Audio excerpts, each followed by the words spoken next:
বাংলার রাজনীতিতে ক্ষমতা বদলের সাথে সাথে কিভাবে মানুষের রং বদলায় তা বোধহয় গিরগিটিকেও হার মানাবে। আজকে আমরা এমন দুটো জ্বলন্ত বিষয় নিয়ে আলোচনা করব যা দেখলে আপনি বুঝতে পারবেন বাংলার শিক্ষা ব্যবস্থা আর ক্যাম্পাস রাজনীতি কিভাবে কিছু স্বার্থান্বেষী মানুষের হাতের পুতুল হয়ে উঠেছে। একদিকে যাদবপুর বিশ্ববিদ্যালয়ে রাতারাতি বদলে যাওয়া সমীকরণ, যেখানে বছরের পর বছর ধরে চলা বাম এবং তৃণমূলের একাধিপত্যকে চ্যালেঞ্জ ছুড়ে দিচ্ছে এবিভিপি। আর অন্যদিকে একসময়ের মমতা ব্যানার্জির ডান হাত বা ছায়াসঙ্গী, যিনি প্রাক্তন মুখ্যমন্ত্রীর দুর্নীতিগ্রস্ত ইমেজকে ধামাচাপা দিতে খোদ জাপান থেকে ডিলিট উপাধি কিনে এনেছিলেন, তিনি আজ হঠাৎ করে ডক্টর শ্যামাপ্রসাদ মুখার্জির পরম ভক্ত হয়ে উঠেছেন। কেন এই ভুল বদল? ক্ষমতা বদলের সাথে সাথেই কি নতুন শাসকের গুডবুকে ঢোকার খেলা শুরু হয়ে গেল? আজকের ভিডিওতে আমরা তথ্য এবং প্রমাণ সহ এই দুটো ঘটনার পেছনের আসল মুখোশটা টেনে ছিঁড়ব। শেষ পর্যন্ত দেখুন, কারণ অনেক অজানা সত্য আজ আপনাদের সামনে আসবে। শুরুতেই চলুন যাদবপুর ইউনিভার্সিটির দিকে নজর দেওয়া যাক। যাদবপুর মানেই আমাদের কাছে একটা আবেগের জায়গা, একটা গর্বের প্রতিষ্ঠান। কিন্তু গত কয়েক বছর ধরে এই প্রতিষ্ঠানটা কিসের জন্য খবরে এসেছে জানেন? কখনো র্যাগিং, কখনো রাজ্যপালকে আটকে রেখে অপমান, আবার কখনো ছাত্র বিক্ষোভ। সম্প্রতি মাঝরাতে ইঞ্জিনিয়ারিং ফ্যাকাল্টির এক মিটিংকে কেন্দ্র করে এসএফআই এবং এবিভিপির মধ্যে ধুন্ধুমার সংঘর্ষ হয়। একে অপরের বিরুদ্ধে ভাঙচুর এবং আগুন লাগানোর অভিযোগ তোলে। কিন্তু এখানে সব থেকে বড় প্রশ্ন হলো, হঠাৎ করে যাদবপুরে এবিভিপি এতটা শক্তি পেল কোথা থেকে?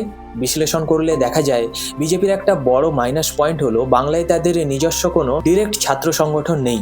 হ্যাঁ, ঠিকই শুনছেন। এসএফআই যেমন সিপিএম এর, টিএমসিপি যেমন তৃণমূলের, এবিভিপি কিন্তু সরাসরি বিজেপির কোনো শাখা নয়। এটি হলো আরএসএস এর আদর্শে চলা একটি স্বাধীন ছাত্র সংগঠন। বিজেপি কেন ছাত্র রাজনীতিতে সরাসরি নেই? বিজেপি আর আরএসএস এর মূল নীতি হলো ছাত্রদের কাজ পড়াশোনা করা, নিজেদের মেধার বিকাশ ঘটানো। ফার্স্ট ইয়ার বা সেকেন্ড ইয়ারে একটা ছেলের মাথায় যদি শুরুতেই রাজনীতির বিষ ঢুকিয়ে দেওয়া হয়, তাহলে তার পড়াশোনার মারাত্মক ক্ষতি হয়। এই মহৎ উদ্দেশ্য থেকেই বিজেপি সরাসরি কোনো ছাত্র সংগঠন তৈরি করেনি। কিন্তু বাংলার রাজনীতির সমীকরণ তো আলাদা। এখানে কলেজে কলেজে ছাত্র সংগঠনগুলোকে রাজনৈতিক দলগুলো তাদের মাসেল পাওয়ার হিসেবে ব্যবহার করে। আর ঠিক এই জায়গাতেই বিজেপি বাংলায় বারবার ধাক্কা খেয়েছে। আপনাদের কাছে আমার প্রশ্ন, মহৎ উদ্দেশ্য থাকা সত্ত্বেও বাংলার মতো একটি রাজ্যে যেখানে রাজনীতি রন্ধ্রে রন্ধ্রে ঢুকে আছে, সেখানে কি নিজস্ব ছাত্র সংগঠন না রাখাটা বিজেপির একটা বড় রাজনৈতিক ভুল ছিল? কমেন্ট করে অবশ্যই জানাবেন। তবে হ্যাঁ, এখনো রাজ্যে পালাবদল হয়েছে। আগের মতন দমনপীড়ন নেই, প্রশাসন এখন অনেকটাই নিরপেক্ষ। আর ঠিক এই অক্সিজেন পেয়েই এবিভিপি এবার যাদবপুরের মতো দুর্গগুলোতে রুখে দাঁড়াচ্ছে। একতরফা দাদাগিরি আর চলবে না, এটাই যেন তারা প্রমাণ করতে চাইছে। যাদবপুরের ক্যাম্পাস থেকে এবার আমরা ঢুকবো শিক্ষার নামে চলা কোটি কোটি টাকার ব্যবসায়। আর এখানে যার নামটা সবার আগে আসে, তিনি হলেন টেকনো ইন্ডিয়া গ্রুপ এবং সিস্টার নিবেদিতা ইউনিভার্সিটির কর্ণধার সত্যম রায় চৌধুরী। যারা বাংলার রাজনীতির একটু খোঁজ খবর রাখেন তারা জানেন সত্যম রায় চৌধুরী ছিলেন মমতা ব্যানার্জির একেবারে ছায়া সঙ্গী। দেশে হোক বা বিদেশে মমতার সফরে তিনি ছিলেন নিত্য সঙ্গী। আপনাদের কি মনে আছে, একটা সময় উচ্চ মাধ্যমিকের রেজাল্ট বেরোনোর পর সরকারি কলেজগুলোতে ভর্তির প্রক্রিয়া দিনের পর দিন আটকে রাখা হয়েছিল? একটা অদ্ভুত জট পাকিয়ে রাখা হয়েছিল ইচ্ছাকৃতভাবে। কেন জানেন? যাতে সাধারণ ছাত্রছাত্রীরা বাধ্য হয়ে এই টেকনো ইন্ডিয়া বা সিস্টার নিবেদিতার মতো বেসরকারি প্রতিষ্ঠানে গিয়ে লক্ষ লক্ষ টাকা দিয়ে ভর্তি হয়। সরকারি শিক্ষা ব্যবস্থাকে লাটে তুলে দিয়ে নিজের ব্যবসাকে ফুলে ফেঁপে ওঠার সুযোগ করে দিয়েছিলেন এই ব্যক্তি। আর তৎকালীন শাসক দল তাকে পুরো মদদ দিয়েছিল। কিন্তু গল্প এখানেই শেষ নয়। সময়টা ছিল 2025 সালের নভেম্বর মাস। মমতা ব্যানার্জির বিরুদ্ধে তখন রাজ্যে ব্যাপক অ্যান্টি ইনকামবেন্সি হাওয়া। দুর্নীতির দায়ে সরকারের ভাবমূর্তি তখন তলানিতে। ঠিক এই সময়ে মমতা ব্যানার্জির ইমেজকে ক্লিন করবার জন্য এই সত্যম রায় চৌধুরী একটি অদ্ভুত খেলা খেললেন। তিনি তার ইউনিভার্সিটির সাথে জাপানের ওয়াকায়ামা ইউনিভার্সিটির একটা টাই আপ করান। আর সেই সূত্র ধরে খোদ জাপান থেকে ইউনিভার্সিটির লোকজনকে কলকাতায় উড়িয়ে এনে মমতা ব্যানার্জিকে ডিলিট উপাধি দেওয়ানোর ব্যবস্থা করা হয়। ভাবুন একবার, শুধুমাত্র শাসকের গুডবুকে থাকার জন্য আর নিজের ব্যবসাকে প্রোটেক্ট করবার জন্য তিনি কতটা নিচে নামতে পারেন। আর আজ যখন রাজ্যের ক্ষমতার পালাবদল হয়েছে, তখন এই একই ব্যক্তি হঠাৎ করে ডক্টর শ্যামাপ্রসাদ মুখার্জির ভক্ত হয়ে উঠেছেন।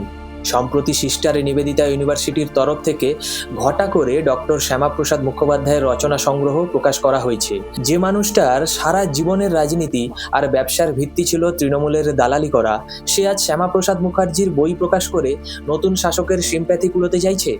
মানে বুঝতে পারছেন তো, এরা না বামের, না রামের, না তৃণমূলের, এরা শুধু ক্ষমতা যেদিকে ওদিকেই যেতে চায়। দেখুন, ব্যবসা করা তো অপরাধ নয়। একজন ব্যবসায়ী সরকারের সাথে সুসম্পর্ক রেখে চলতেই পারেন, কিন্তু যখন সেই ব্যবসার স্বার্থে রাজ্যের লাখ লাখ সাধারণ ছাত্রছাত্রীর সরকারি শিক্ষা ব্যবস্থাকে ধ্বংস করে দেওয়া হয়, যখন একজন দুর্নীতিগ্রস্ত নেত্রীর ইমেজ বাঁচাতে বিদেশ থেকে সম্মান কিনে আনা হয়, তখন সেটা আর ব্যবসা থাকে না, সেটা হয়ে যায় নোংরামি। আজকে যারা নতুন করে শাসন বা ক্ষমতায় এসেছেন বা আসছেন, তাদের কাছে একটা বড় সতর্কবার্তা এটা। এই ধরনের সুবিধাবাদী গিরগিটির মতো রং বদলানো ব্যবসায়ীদের যদি আপনারা আবার সাদরে গ্রহণ করেন, যদি এদেরকেই আবার শিক্ষা ব্যবস্থার কন্ট্রোল দিয়ে দেন, তাহলে আর পরিবর্তনের মানেই বা কি রইল? সাধারণ মানুষ কিন্তু সব দেখছে এবং মনে রাখছে। যাদবপুর থেকে এবিভিপির ঘুরে দাঁড়ানো যেমন একটা নতুন রাজনৈতিক অধ্যায়ের ইঙ্গিত দেয়, ঠিক তেমনি সত্যম রায় চৌধুরীর মতো মানুষদের এই শ্যামাপ্রসাদ ভক্তি প্রমাণ করে যে সুবিধাবাদীরা যে কোনো সময় যে কোনো শিবিরে ঢুকে পড়তে পারেন। আপনাদের কি মতামত? এই ধরনের ব্যবসায়ীদের কি নতুন সরকারের বয়কট করা উচিত, নাকি ব্যবসার খাতিরে এদের ছাড় দেওয়া উচিত? কমেন্ট বক্সে আপনার মূল্যবান মতামত অবশ্যই জানান। আজকের বিশ্লেষণ এই পর্যন্তই। যদি ভিডিওটা ইনফরমেটিভ এবং বাস্তবসম্মত মনে হয়, তাহলে অবশ্যই লাইক করুন, শেয়ার করুন আপনার বন্ধুদের সাথে, এবং চ্যানেলটি সাবস্ক্রাইব করে বেল আইকনটি প্রেস করতে ভুলবেন না। যারা ফেসবুকে আমাকে দেখছেন, তারা আমাকে ফলো করুন। দেখা হচ্ছে পরের ভিডিওতে নতুন কোনো সত্য উন্মোচনের সাথে। ভালো থাকবেন, সতর্ক থাকবেন। জয় হিন্দ, বন্দে মাতরম।